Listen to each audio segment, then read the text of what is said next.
Познато ли ви звучи?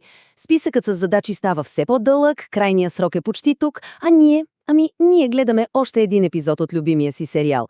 Отлагането или прокрастинацията не е просто лош навик, то е истински източник на стрес, на чувство за вина. Но добрата новина е, че има начин да се преборим с този вътрешен саботьор. Хайде да видим как. И така, стигаме до големия въпрос. Защо изобщо отлагаме? На пръв поглед изглежда напълно нелогично, нали? Да си причиняваме допълнителен стрес доброволно. Отговорът се крие дълбоко в нашата психология и да го разберем, това е първата и най-важна стъпка към това да си върнем контрола. Преди да скочим към решенията, трябва да влезем в ролята на детективи. Нека първо поставим точната диагноза на прокрастинацията. Защото, както знаем, за да излекуваме един проблем, първо трябва да сме напълно наясно какво точно го причинява. Оказва се, че зад отлагането обикновенно стоят 4 основни, така да се каже, заподозрени. Първо, страхът, че няма да се справим. Второ, перфекционизмът, който ни кара да чакаме някакъв идеален момент. Трето, понякога е просто чиста липса на мотивация. И четвърто, разбира се, хаосът в управлението на времето. Нека ги разгледаме един по един. Вижте само колко коварни могат да бъдат първите две причини. Страхът от неуспех ни шепне в ухото. Няма смисъл, защо изобщо да започваш, като може да се провалиш. А перфекционизмът, той е дори по-хитър. Той не убеждава да чакаме перфектния момент, перфектното вдъхновение, което, разбира се, никога не идва. И така, две наглед различни пътеки водят до едно и също място, до пълно бездействие. Другите двама виновници също не са за подценяване. Понякога задачата е просто, скучна. И умът ни инстинктивно я избутва настрани. Ако към това добавим и лошото планиране, се получава перфектната рецепта за катастрофа. Имаме една растяща купчина от задачи, докато часовникът си тик-така, неумолимо. Добре, диагнозата е ясна. Сега е време за инструментариума. Нека се въоръжим с няколко изпитани конкретни стратегии, с които да си върнем контрола над времето и над задачите, които ни чакат. Ето я и нашата пътна карта за излизане от блатото на отлагането.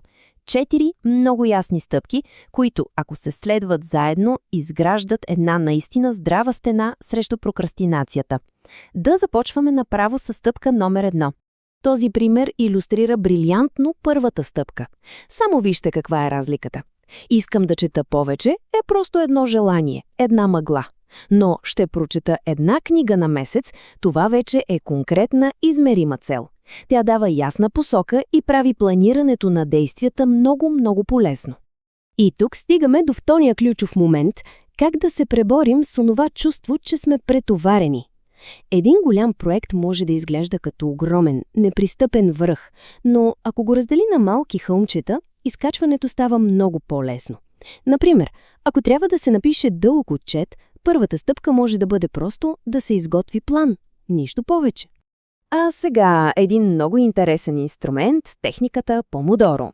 Името й всъщност идва от кухенския таймер с формата на домат. Идеята е гениално проста.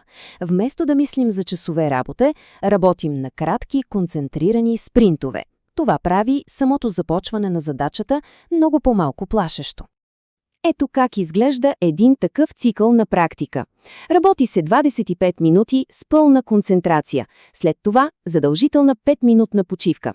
След 4 такива цикла се прави по-дълга почивка, между 15 и 30 минути. Този ритъм помага да се поддържа фокусът и предпазва от онова неприятно умствено изтощение.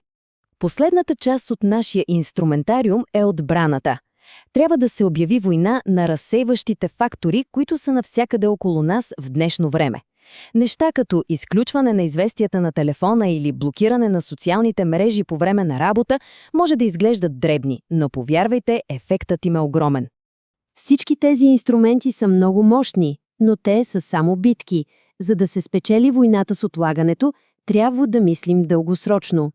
Истинската победа не е в това да се насилваме всеки ден, а в това да изградим навици, които правят прокрастинацията почти невъзможна.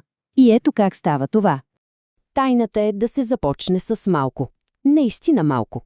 Вместо да се опитваме да променим всичко изведнъж, е много по-ефективно да се отделят само 10 или 15 минути на ден за задачата, която отлагаме. Това драстично намалява вътрешната съпротива и, което е по-важно, създава инерция. И точно тук се случва магията. Тези малки последователни усилия бавно, но сигурно препрограмират мозъка. И това, което някога е изисквало огромна воля и самодисциплина, постепенно се превръща в автоматичен процес, в една съвсем естествена част от деня. Добре, разгледахме причините, разгледахме инструментите за борба, а сега кое е най-важното нещо, което трябва да се запомни от всичко това?